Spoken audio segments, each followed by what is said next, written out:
All right, everybody. Today I've got Nick Lemke. It's about time. I think that this is the first time we've had a nutritionist on. We've had Erica Sutter talking about conditioning and the physical piece, but this is the other physical piece of technical, tactical, physical, mental. This is the other physical piece that we haven't talked about a lot, and there's um, a lot of information out there that I thought you all could benefit from. So, welcome to the podcast, Nick. Yeah, thanks for having me, Don. So, what's your official like? What's your are you a dietitian? What would you call yourself? Yeah, so licensing wise, I am a registered dietitian. So I did do all the schooling and everything, but I started to use the sports nutritionist terminology because you guys prefer that phrasing versus dietitian. It doesn't sound so great. So I technically am licensed, but I started shifting my language a little bit there. All right, no, yeah, that's fine. Look, food is fuel, right? I mean, a lot of us use food for other things, makes us feel better. We use it as a soother, a comfort food, right? They have the term comfort food and all of that stuff. But at the end of the day, um, if you have a Ferrari and you're pouring kerosene into it, that engine's going to get gunked up. You got to have the right fuel for the right machine. And at the end of the day, you're an expert in that, and I appreciate you um, bringing that to our audience. So how'd you get into this? What makes someone decide I want to be I want to be a dietitian, or I want to help people understand food better? Yeah, so I feel like anybody that really joins that gets into the nutrition program and becomes a dietitian, I think what really drives everybody is something either happened to them or somebody else that they know. So a lot of it's like, okay, they have type 1 diabetes, they're celiac, they have some sort of they had an eating disorder. On my side, it was the people around me. It was I had my dad battle through cancer multiple times, my aunt, and nutrition was never a piece of that puzzle. They never really addressed that with the recovery, and his was colon cancer. I'm like, that is your gut. That is 100%, what you're putting in your body. But then also working at a gym in college, I was like, okay, well, like there's all these people, they're doing their training, they're doing their stuff in the gym, but they're not getting the results they want because their diet's the issue, their eating habits. And so, there was that piece of it, but I also always knew that in some capacity I wanted to work with student athlete or students in general, but like ideally, student athletes. And so I just kind of meshed those two together to kind of become this. Well, yeah, cool. Man, where do we even start? So, I mean, look, one of the things that I've realized, at least in my own life, is it's so weird for guys my age. So I turned 62 this year. And when I grew up, food was food. I mean, it was if it was at the grocery store, you bought it, you didn't think twice about it. I mean, literally the popularization of TV dinners, right? A true frozen packaged product that you throw into the thing was something that came about, pretty much in the 50s and 60s. It became popular in the 60s. And so before that, I mean, people were cooking. People were taking whole ingredients and mixing them together and cooking, and it was never really an issue. I mean, milk came from the dairy delivered to our doorstep, type of thing. There was no there was zero ultra processed foods, none. There was no microplastics and food dyes that are petroleum based products and all of that in our food. There was none of it. There was, I mean, the talk about, I remember in the 60s, DDT being talked about as a pesticide for the first time. I mean, it was just coming about. Um, and so this is kind of for a certain generation like mine. It's a fairly new idea of ultra processed foods, and we weren't paying attention. And so I know for us, for my wife and I, we've started to go back to the idea of no, don't buy that prepackaged frozen thing, and don't buy that canned stuff. Just make it from scratch yourself with the ingredients you know about. And I feel very hopeful for the future, with RFK now, getting in there and at least bringing all of this, whether you like his politics or not, I don't care. But it's the conversation has come into the mainstream of the media now, where we're talking about. I know that FDA just banned red dye number 7, I think it is. So one of the major dyes. I know Yeah. there's a major yellow dye and red dye that are petroleum-based products that are in hard to avoid with all Mhm. high processed foods, right? Yeah. Ultra processed foods. So where do you see this going? Are you noticing a difference? And do you notice that when you bring these subjects up to your clients that it's being better, more well received? Like I would say the nutrition in general is just becoming more of that like realization of like athletes, parents, coaches starting to recognize the need for it, just in general of like having to factor it in to their lives. And especially when they're like, okay, well, like we've done the training, we've done this, but there's still clearly something missing. And I think a lot of that comes, I think more so with the just the fact that nutrition is becoming such a big piece at the college and pro levels of sports. So, I mean, you look at pretty much all the pro teams at this point have full-time dietitians, and if they don't, they're about to. I know, like, there was even one that I was called for to interview for, and so in the college level, like pretty much all the D1s, even some of the D2 and D3s have them, and it's one of those essential pieces of the puzzle, and so it is more recognized. I think on the processed food side, there's so many layers to that, and I think it's we have to be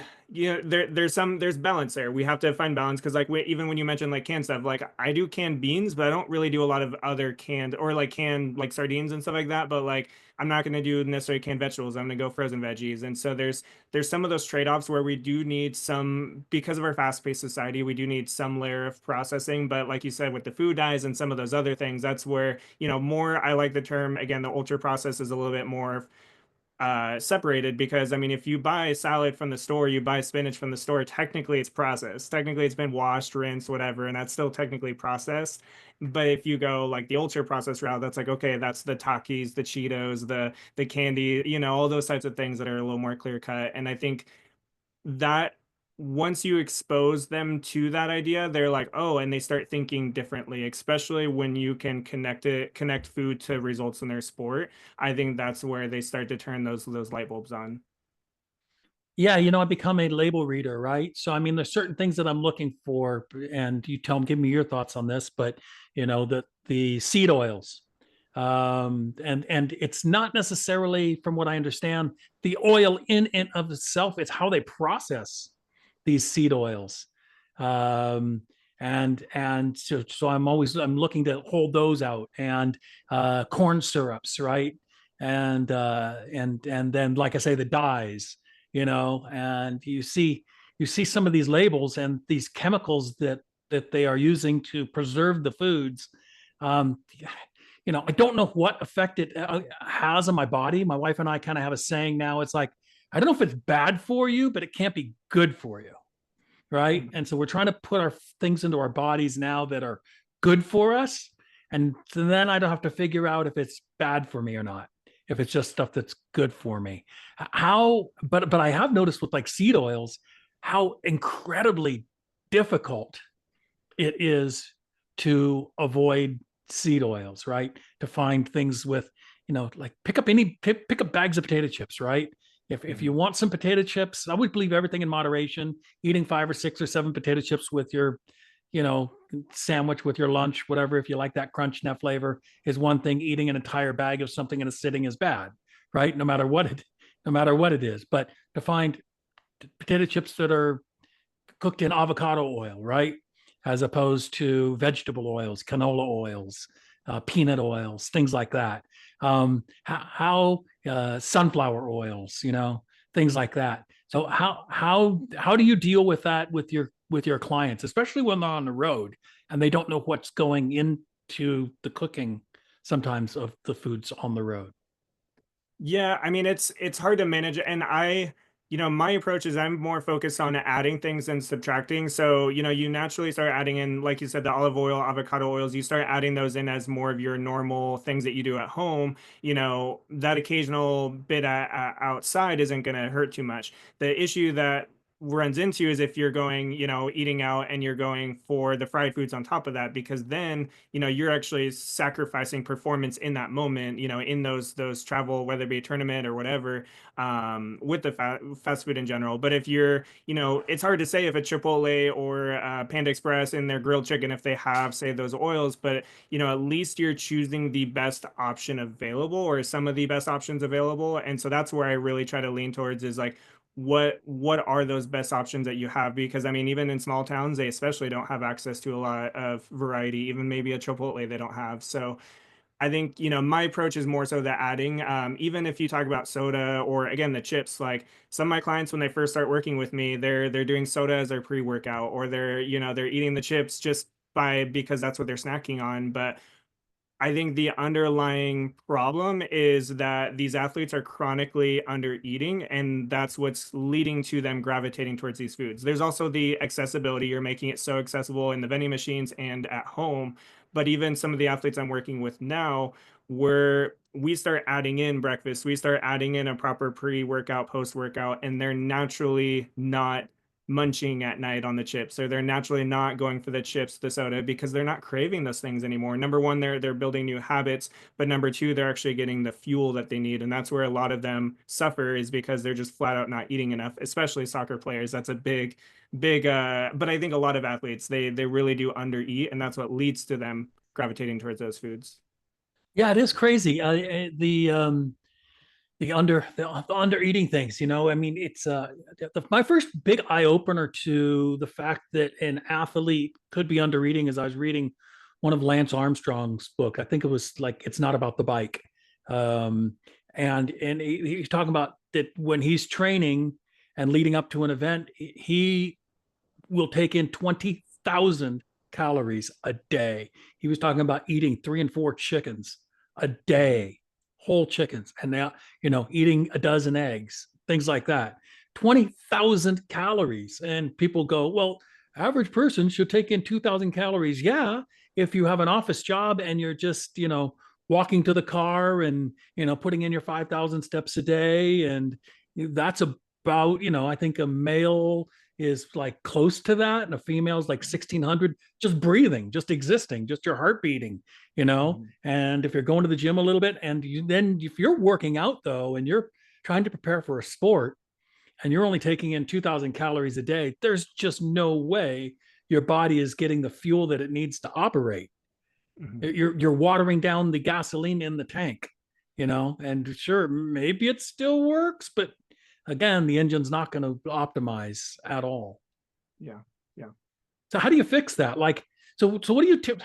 Okay, so typical life of a college athlete for those, and a lot of our audience isn't in college yet. The kids aren't in college yet, and the parents aren't in college yet. A lot of people that listen to it, typical life of a college athlete. They, might get up at 5 o'clock 3 days a week, and they're in the gym, and they're lifting weights. And a lot of guys would show up in the gym at 5:30, 6 o'clock, and they hadn't eaten yet. They just show up to the gym. They just roll out of bed as late as possible and run down to the gym. And then they've got class at 8. So how much time is there between 7 and 8, or 7:30 and 8? Not a lot of time. Got a half an hour maybe to get something in you, right? And then they're in class till noon, and then get a lunch break, and you've got maybe an hour to eat before practice at 1, and then you train till 3, and then maybe back for a quick shower, and then maybe you've got classes at 4 and 5, and then you've got dinner, but then maybe you've got another class at 7, and then you've got to study at night, and then you get up and you repeat all over again. And pretty soon, before you know it, the day's over with. And like, they're just grabbing whatever they can grab in between, going to quick Subway is lunch every day, a quick processed sandwich, and eating bowls of cereal, grabbing that box of cereal. It's quick, throw the milk in, chow down on that cereal. But there's no thought to it. It's just filling the I'm hungry void. So how do they break that cycle? An athlete that's got a crazy schedule like that. What's Yeah. your first So bit of advice?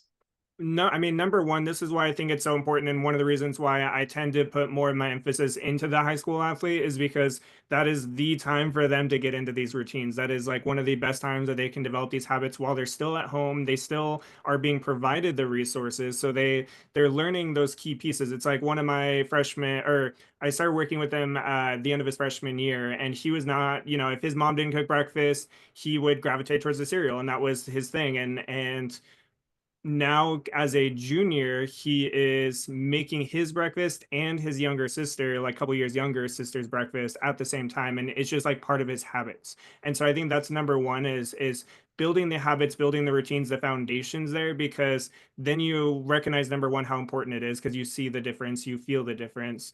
But then the other piece is just, there's a season for everything. So yeah, if you're going into college, you're going into a schedule where you are waking up at, 5 a.m. to work out at 5:30, then it's okay, we've got to number one, figure out those are the times where we do need to do some of those quick and easy options. So for, it could be, in some cases, it might be the cereal in the pre-workout phase, not the post-workout phase. Pre-workout might be a Honey Nut Cheerios or a Life or one of those where you still get some whole grains, but you get some of that quick energy too. Some of the ones that I like, I tend to go more for like banana or orange plus toast with some peanut butter, or toast with some jelly, maybe half a bagel. You kind of figure out what works best for you. Some of the athletes, they want something even lighter than that. So, maybe it is just the fruit, maybe it is just some juice or some sort of a liquid form of it. One thing that I like, runners use this. You can't really see it on my shelf, but it's like the top corner of the shelf. But Scratch Labs, they have a super high carb mix. And so you can drink 8 ounces, and it's, you can make it 45 grams of carbs, which is like 3 slices of bread, or you can make it like 100 grams of carbs, which is like, that's a lot of slices of bread. But it's not straight sugar. It's basically, it's called dextrin, and it slowly breaks off into your body over time. So it's a more slow digesting carb, but it doesn't upset your stomach like as if you were to eat like bran cereal right before you run, or you eat Show us what beans. that is real quick. Just Yeah. if you can just grab it and just kind of show us what we're talking about. So yeah, this guy. So super high carb mix. But yeah, they do electrolytes, they do the sports stuff, but I mean, even in the serving size that they give you is 100 grams of carbs, and only 11 grams of that is sugar. But with my athletes, I only have them do, so that's 7 scoops. I usually only have them do three So this is scoops. So just it's scoop in the water and shake it and down it. exactly. It's just like the electrolyte powders, like in a liquid IV or something, but it's more focused on the carbs versus compared to the electrolytes. It has a little bit That's of like sodium, pre-workout but or post-workout you're talking. pre-workout. Because what So it somebody who's in a hurry in the morning, got to get something in them. That's and is always short on time. That would be one of the options. Yeah, because it's just liquid, it's an easy liquid thing. If you don't need the liquid option, if you can handle, like I said, some fruit and some maybe a slice of toast or something, then I would go more that route. Because then you Got it.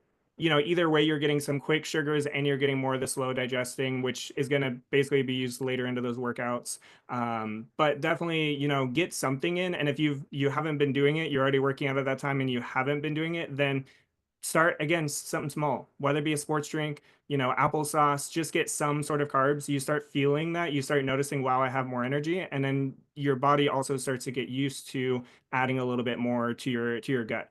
But then the other piece is, going beyond that. So yes, that covers pre, but then also we really need to address like what are the things that either you can have prepared if you have again, if you have a kitchen, if you have that resource. So again, the high school athletes too is, maybe you don't have time to make breakfast every morning, but you could do something where you make it on the weekends or you make it the night before. And so, the ones I always recommend, and every athlete's going to appeal to different things. Breakfast burritos are a really easy one to make that you can make for the whole week.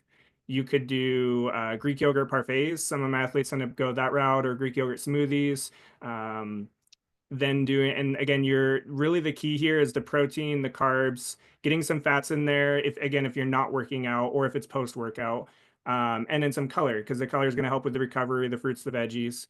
But then the other option, so you got burritos, the yogurt based things, or you could do like an overnight oats. And you could either eat that, you could heat it up, or you could eat it cold. I would say in either option though, just trying to add some sort of protein to that. So if you're eating it cold, the Greek yogurt's a great option. If you're eating it hot, maybe you mix some eggs or egg whites in there, something like that, so that either way you've got some form of protein to that. Well, I'd never thought about adding eggs to to that. To That's oats. interesting. To the oats, yeah. No, one of the things that I always gave to our kids, I said, look, it literally is a four 4 minute breakfast. If you just crack the eggs into the pan and just smash them with the burrito, with the tortilla rather, Mhm. then they'll cook, and then you can just fold that up and go. I mean, it takes 3 4 minutes. And what I always had them do is just like throw whatever meat you want in there. If you can pre-cook your sausages or your bacon or your hamburger, whatever you want, you just kind of pre-cook that. You can throw it in that way, it doesn't have to cook. But Exactly. and then you just throw like a handful of spinach on there, just throw that in there and then wrap that up, because it's fast and easy and you can grab that on the go and then head out the door and just do the dishes later if you're in that big of a Yeah. hurry. But there really is no excuse. Like if you can pour the cereal and you can pour the milk and you could sit down and eat that in the same amount of time, you could take one of the options that you're talking about and and have that too. Yeah, and I mean you can do it the night before. I think the burritos, like I've had athletes who, like I said, like they'll make their 5 burritos for the whole week, and it's laid out. Then you all you got to do is heat it up each morning and you eat it on the way. I like Um, that. yeah, especially because I know a lot of the athletes don't like waking up, super early. They don't want to wake up earlier. But I want to stress too is, I mean, any habit, anything's going to be hard at first. And so, maybe you work on, hey, I'm going to wake up 10 minutes earlier. I'm going to wake up 5 minutes earlier even, and just slowly adjust to that. I think is a big piece. So yeah, and then it's the same thing with the rest of the day is having snacks ready in your bag. Whether it be a Cliff Bar, whether it be some fruit. Again, the yogurt option, if you haven't done it at breakfast, you could do yogurt with fruit.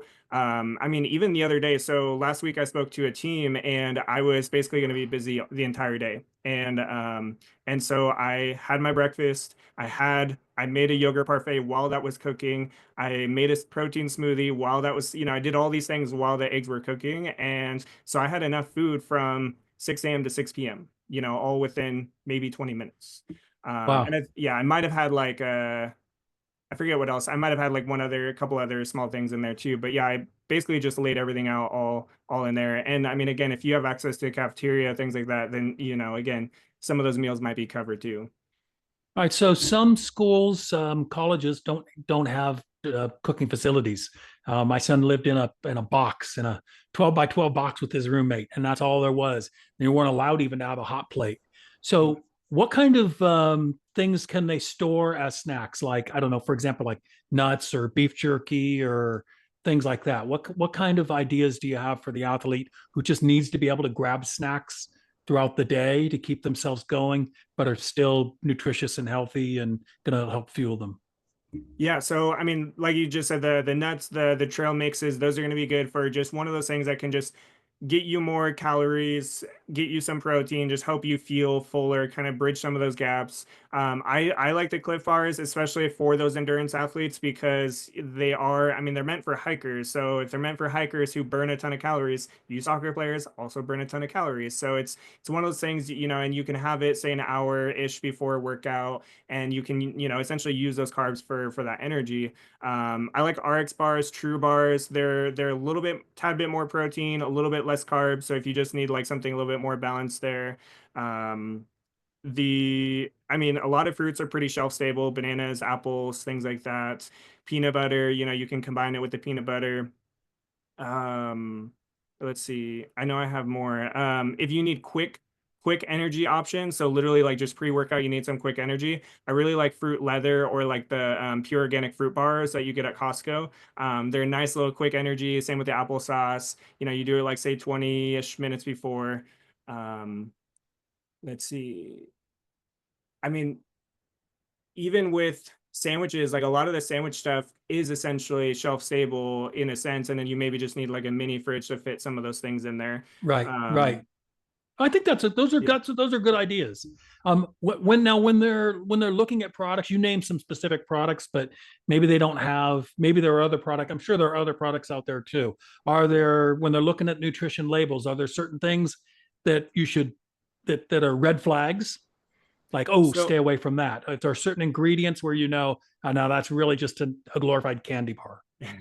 So I would say like nutrition wise, if you think about, like sugar to protein wise. So unless you're using it as your pre-workout fuel, like the fruit leathers and apple sauces, if it's just a snack for you, you should be getting some solid source of protein, which that protein should be more than the sugar. So for example, Greek yogurt, a lot of flavored Greek yogurts, you might have some that have more sugar than the protein, and that's a red flag. We want Okay. to kind of lower that. If we can go without the sugar altogether, that's even better, and then you can add something else to it.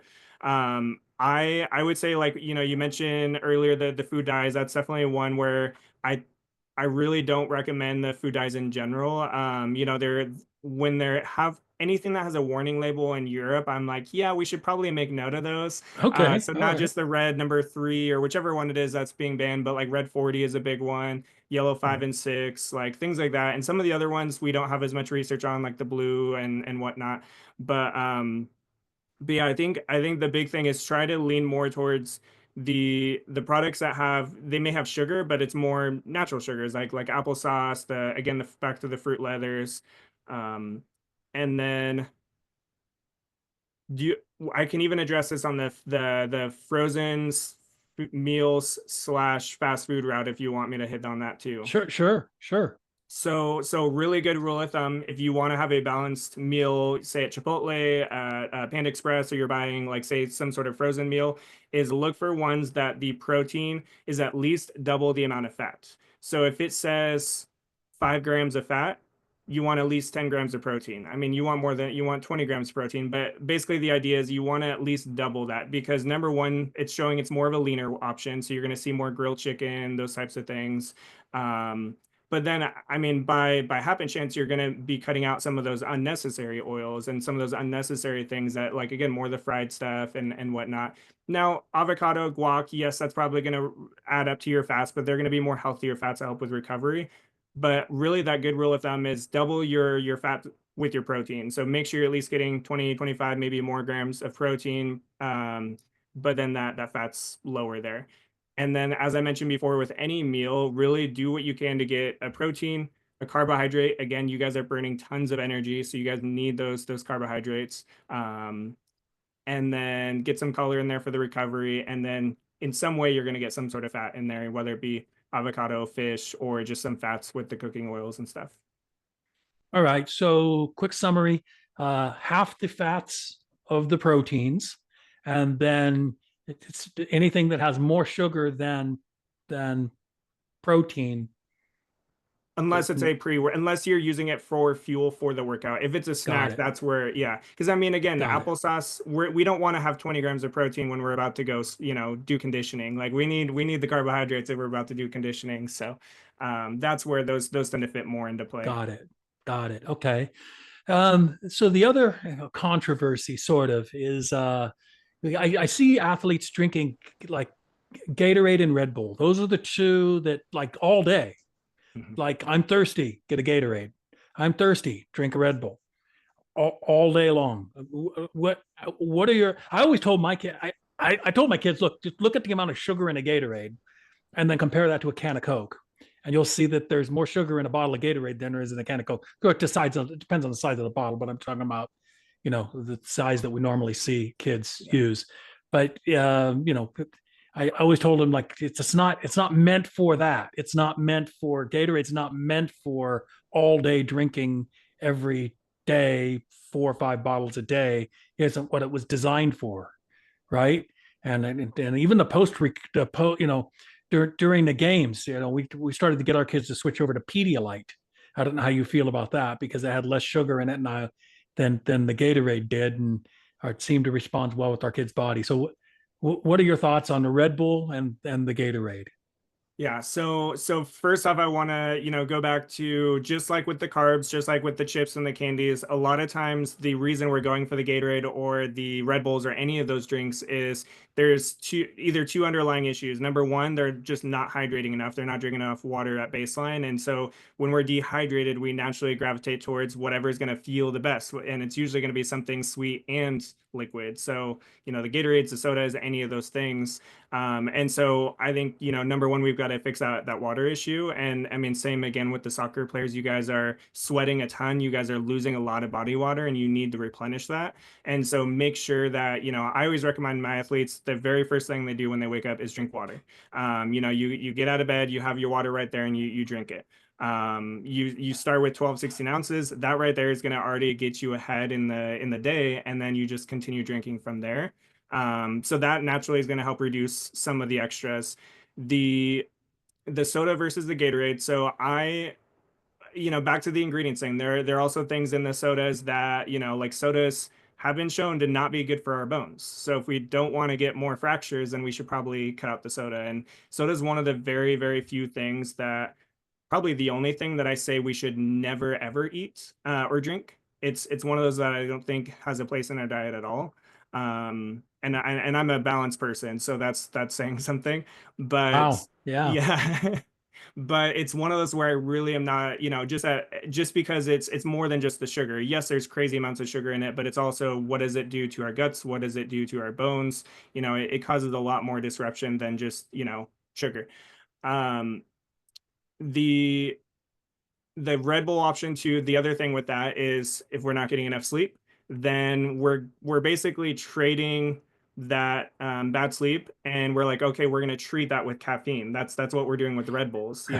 Right. And so we're like, oh, we're low energy. Or the fuel itself, the carbs, back to the carbs. If you're not eating enough carbs and you're tired from just not eating enough, then yeah, you're going to think caffeine's going to fix it when it's really not. Like you might feel a little bit better, but after the second or third Red Bull, it really doesn't make that much of a difference. Like you notice, and you're gonna make more mistakes when you drink that much caffeine. Like you get so jittery at that point, and you get so like, ugh, like your body, and you start making mistakes. You can't focus, and so, but it's back to either the caffeine, the reliance on caffeine, either comes from a lack of sleep or a lack of hydration or a lack of carbohydrates.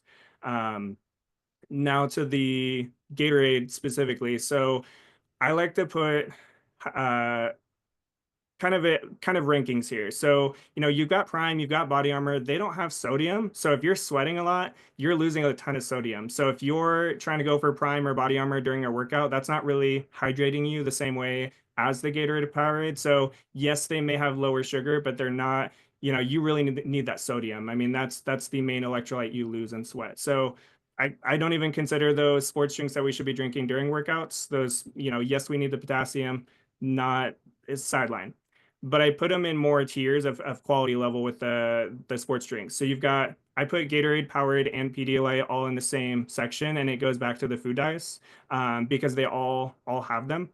And so I'm really not a big fan of any of the sports drinks that have the food dyes because again, it can affect attention. There are some connections to cancer with some of them, hence why we're banning the red number 3. And so yeah, I tend to put those at the bottom. The sugar piece, part of it too, back to carbohydrates, a lot of them are not getting enough carbs, and that's where, again, a lot of that feels a lot better. Number one, if we can fix the issue of making sure we're eating enough and getting the pre-workout fuel, eating the breakfast consistently, then we probably won't need as much of that sugar during the workout.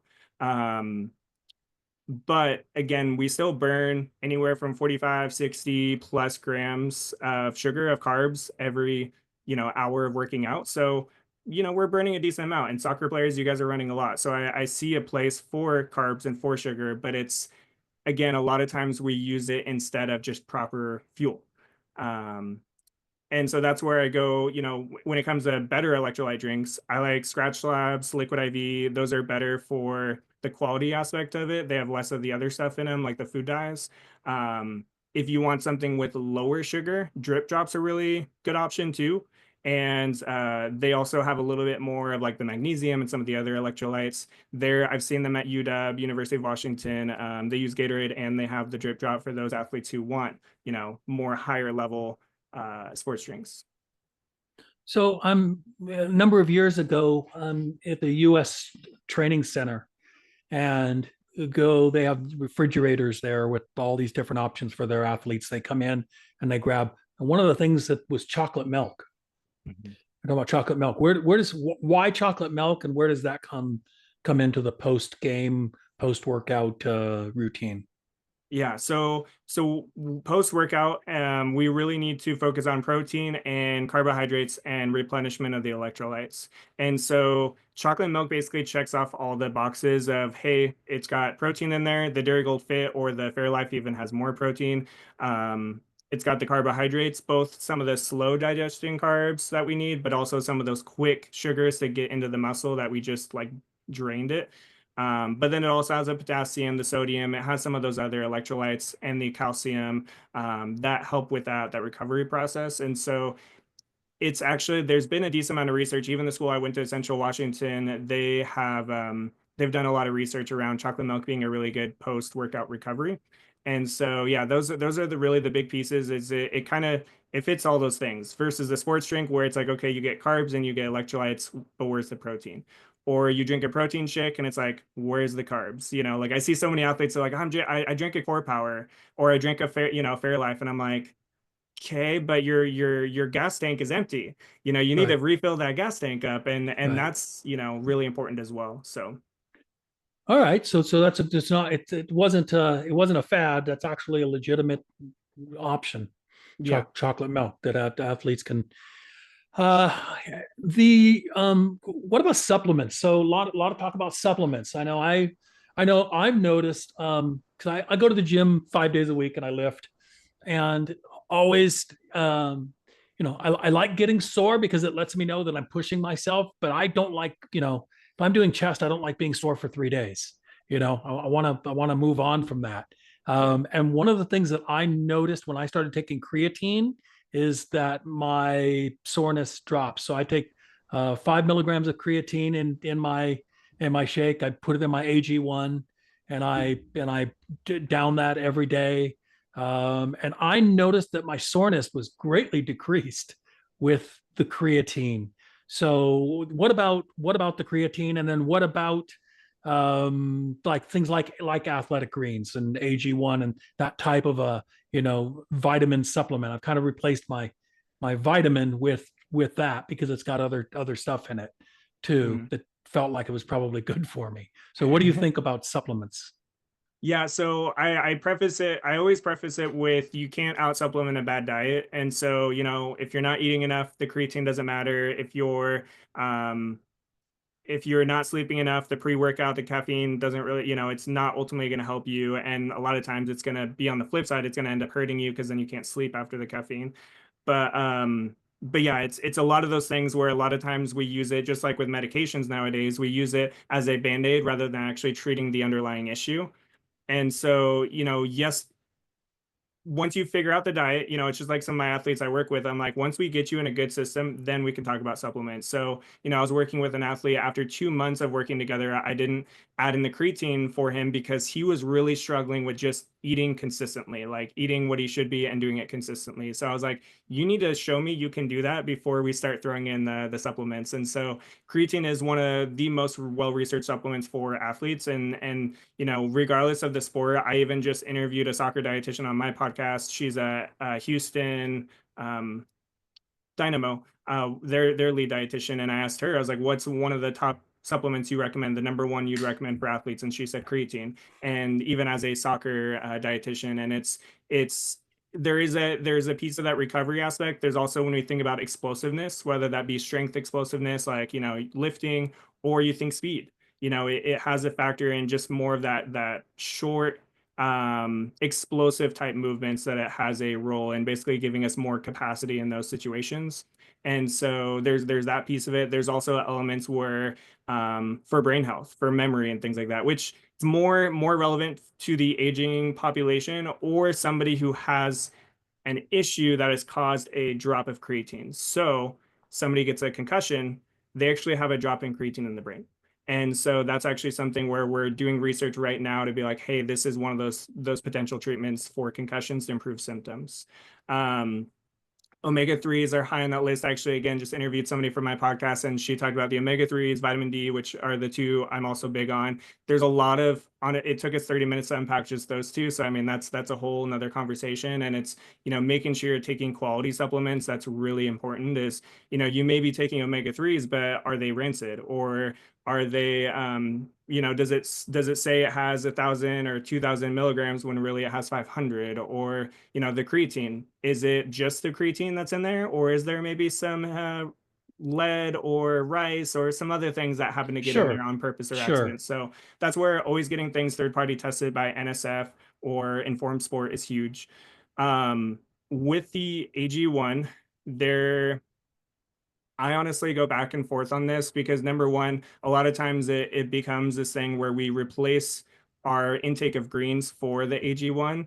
And I know Huberman's big on AG1. He advertises all the things for it. But I still am not convinced by it because part of the challenge with a lot of these things, like the green supplements, is how much of that has actually retained the nutrients in there. We talk about even with food that there's concerns that say with greens or with certain things that some of that nutrition has been lost through processing, through whatever. And so when we think about powders, especially we don't know truly like how much of magnesium, how much these vitamins, minerals that are actually still in there. And so that's where, yes, it may be like a little cherry on top blanket type of thing, but it may not cover us as fully. And so that's where I tend to be more focused on, hey, how can we treat the specific issues? Like if you're not eating any fish at all, omega-3s. If you live in the Pacific Northwest, or frankly, if many people are not getting enough vitamin D. I mean, you're wearing long sleeves right now. Like even if you were out in the sunlight, you wouldn't really be absorbing vitamin D. And so there's a lot of those things where if we can do more of the targeted supplementing, I think is more important than just like these blanket ones. And it's harder in the winter too, isn't it? And Yeah. I've been supplementing D3 plus K2 in drops that take like 5,000 milligrams a day, and that. But yeah, and as much as possible, when I'm outside, I'll take off my shirt, right, and I'll make sure it's getting on my arms and all of that. But it's harder in the winter, and if you live up north, it's going to be harder to get that sunlight, even if you're outside without a shirt. It's freaking cold, or it's Yeah. cloudy, or if you live in the Pacific Northwest, it's raining a lot. You're not getting that direct sunlight. So yeah, it can be hard. And I think maybe that it's what if I hear what you're saying is that supplements have their place, but it doesn't replace getting your nutrients from whole foods. Mhm. Yeah, it's again, it's that cherry on top is I think the best way to explain supplements. It's I mean supplement, it's a complement. It's not a replacement. Yeah. Yeah, that's all solid. That's all really good advice.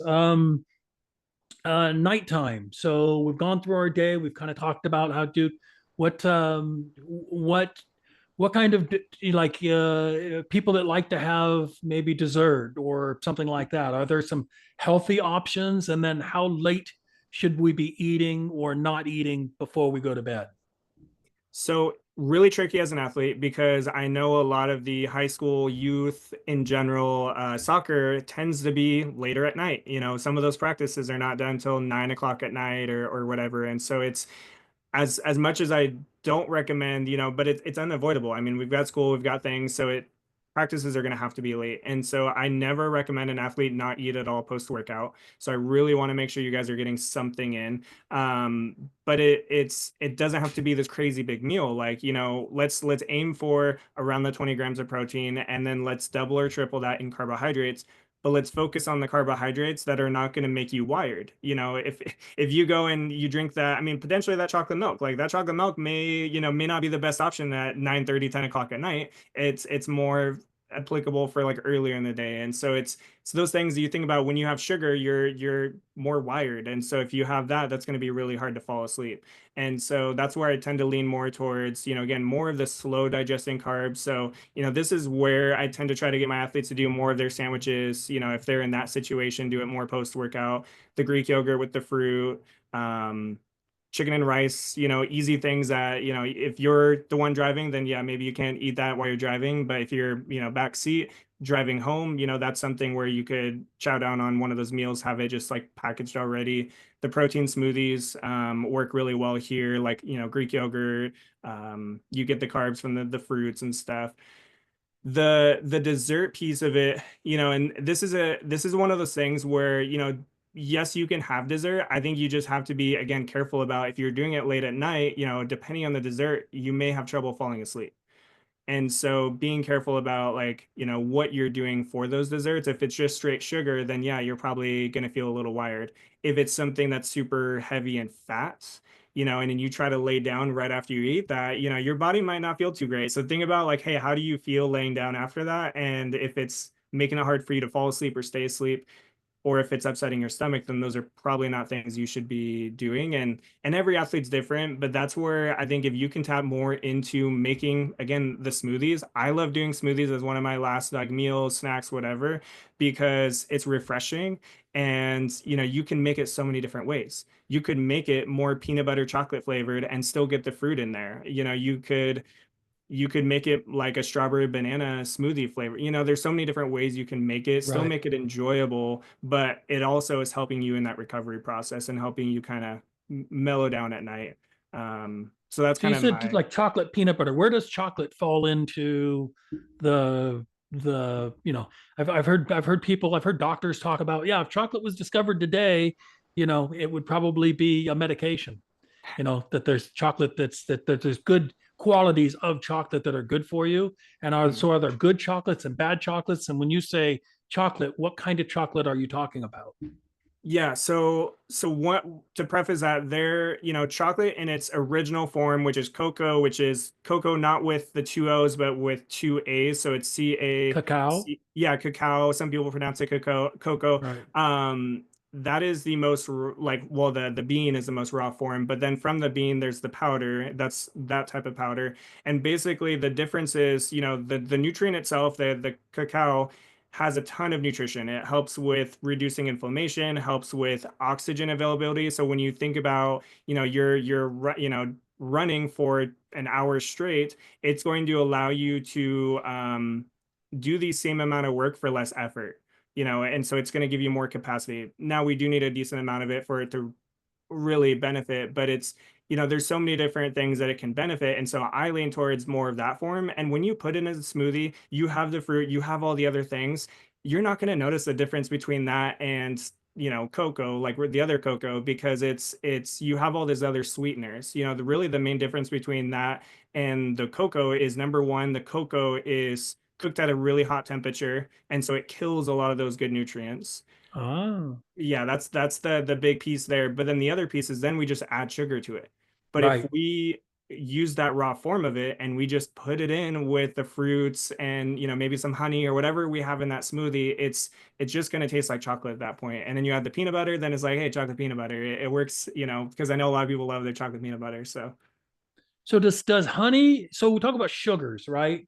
Honey is actually a sugar, right? Or it's got mhm. right, and then we've got refined sugar, and then you've got brown sugar, and you've got all these different types of Yeah. sugars. Are there good sugars and bad sugars? So that's a whole can of worms, honestly, and it's heavily debated. I have dietitians who are like sugar is sugar, and other dietitians who are like more in that quality route of like, hey, honey's more natural. But the thing with honey is there's actually other nutrients, other benefits to it rather than just the carbohydrates, the sugars that are in it. And so that's where I kind of like more of the honey or more of those types of things. There's also debates on, like, when we process the sugar, like, what all is going into that, or what happens when we're processing that sugar. At the end of the day, though, like, sugar is in a sense sugar, where they're all going to give you some form of energy. For the person who's trying to be healthy, they're all going to potentially raise your blood sugars or things like that, but it's, you know I would still put honey in a better quality category. Back to the electrolyte drinks, like, it's the same thing of, like, yes, it's going to be better quality. It's still going to impact your energy levels and your sugars and your energy spikes, like, pretty much the same way. Um, it's just, again, that quality aspect of, like, what level do you want to take that? Yeah, no, the first time I heard about it was from an African player, but at halftime he would go in and grab a tablespoon of honey and suck on that while he was listening to the halftime talk. And I was the first time that I had ever seen that or heard about it. But I've become a big fan of honey just because I use a local raw honey and truly local. And I've noticed that for me, my like I'm not allergic to anything. I don't get allergies. And I've been told it's because I'm eating the pollens, the local pollens, ingesting those, and that's why it's going into my body. And that was one of the reasons why I started to it. So I'm like about a tablespoon a day. Sometimes if I'm drinking tea, half a tablespoon, but usually a tablespoon a day of raw honey, local honey. But I don't know. It seems to have helped me a little bit, and I've definitely replaced my white refined sugar consumption has gone down. I'll just use honey to sweeten something instead of that sugar. So that's it's a good thought. It's a good thought, Yeah, Nick. and it's something where it's as an athlete, like there, I mean, I think that's one important differential too, is we have to look at the athlete versus the standard American is like, okay, there are going to be things they do need more carbs, they do need more sugar, and so we're going to have to fuel that in some way. And so sometimes we do have to use some of the added sugars, but again, I mean, number one, they're burning a lot of that, but at the same time, part of my approach too is what are the habits that we're developing. So if our habits that we're developing is gummy worms as that sugar all the time, then yeah, Right.